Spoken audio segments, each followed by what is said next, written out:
जब हम जन्म लेते हैं तो हमारी जिंदगी का कोई मोल नहीं होता।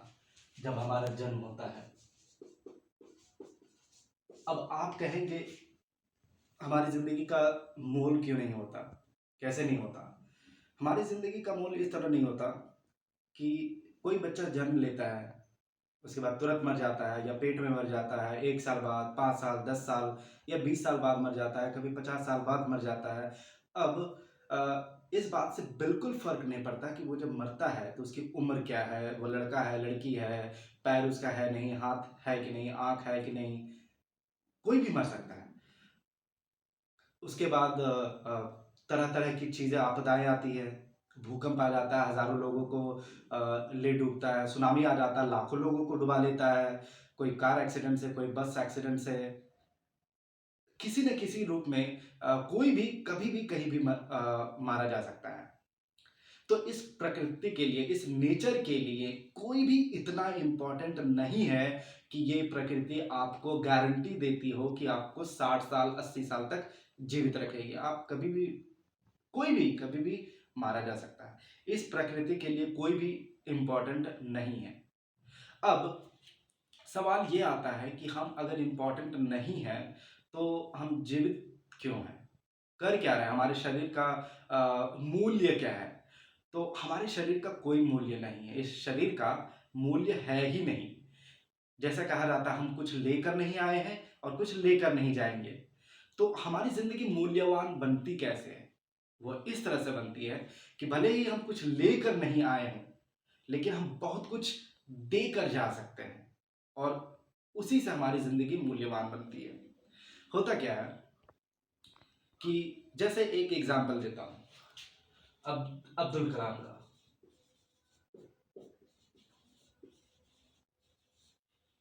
ये जब आए, कुछ लेकर नहीं आए थे, लेकिन ओवर द इयर्स इन्होंने अपनी पढ़ाई लिखाई की, स्ट्रगल किया, मेहनत किया, ये देश के राष्ट्रपति बने।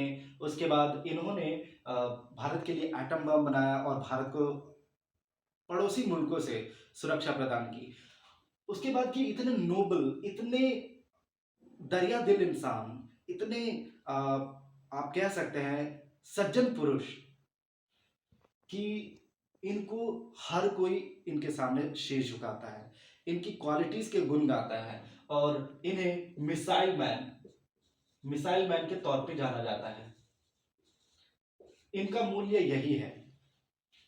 जीवित तो ये भी नहीं रहे, मरना इनको भी था, ये मारे गए, ये मर गए, XYZ रीजन हो सकता है, लेकिन ये अब देश के मिसाइल मैन बन गए हैं। इनको अब कम से कम अगले 200-500 सालों तक तो नहीं भूला जा सकता इस देश में।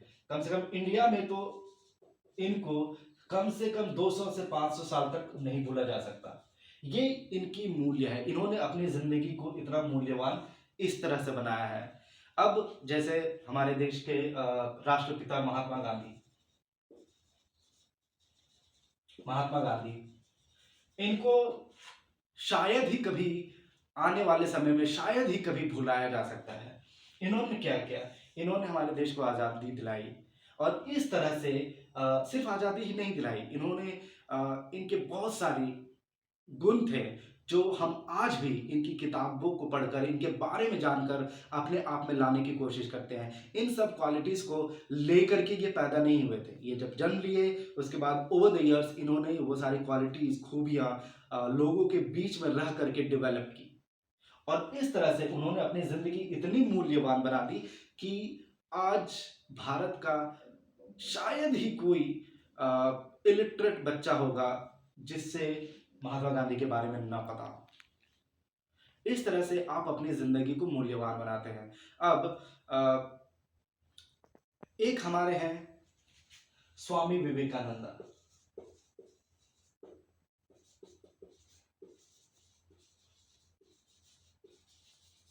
जिन्होंने भारत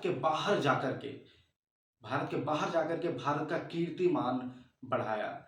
ये सिर्फ, वैसे तो 39 ईयर्स तक ही जिए, लेकिन जब तक जिया इन्होंने भरपूर जिया और अपनी जिंदगी को इतना मूल्यवान बनाया, इतना कुछ दिया अपने देश को कि आज हर एक युवक की जुबान पर कम से कम स्वामी विवेकानंद का नाम तो ज़रूर होता है।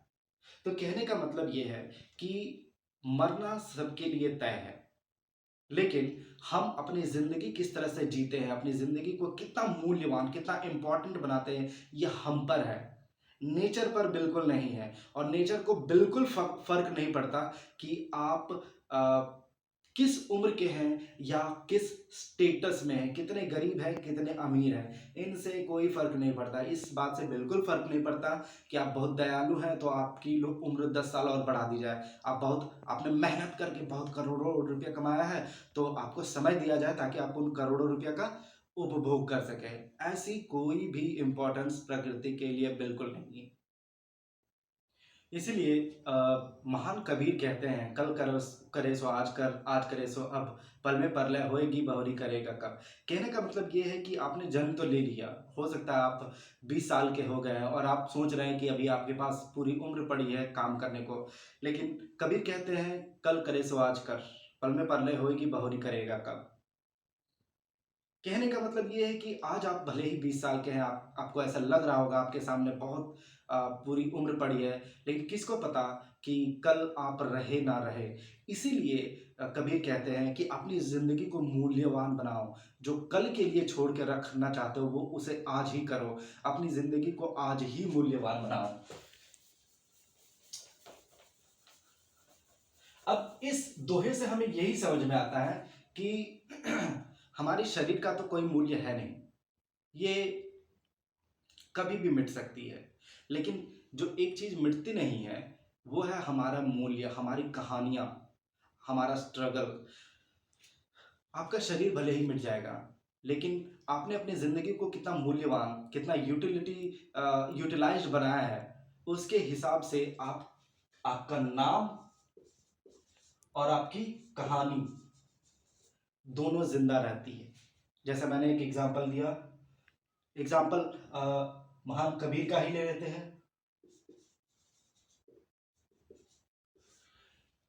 इन्होंने भी एज यूजुअल सबकी तरह 60-70 साल, बहुत ज़्यादा तो 80 साल जिया होगा इन्होंने, लेकिन आज इनका नाम अमर है।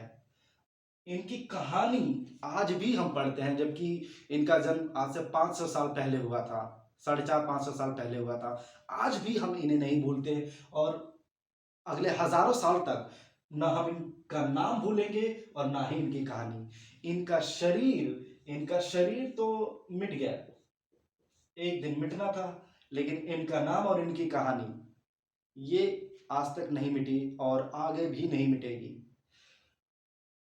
इसीलिए अंत में यही कहना चाहूँगा कि आपके शरीर का तो मूल्य नहीं है, लेकिन आपके कर्मों का मूल्य है। इसीलिए अपने कर्म को बड़ा करो, अपने कर्म को इतना बड़ा करो कि कर्म के साथ-साथ आपका नाम और आपकी जीवनी, आपकी कहानी बड़ी हो जाती है।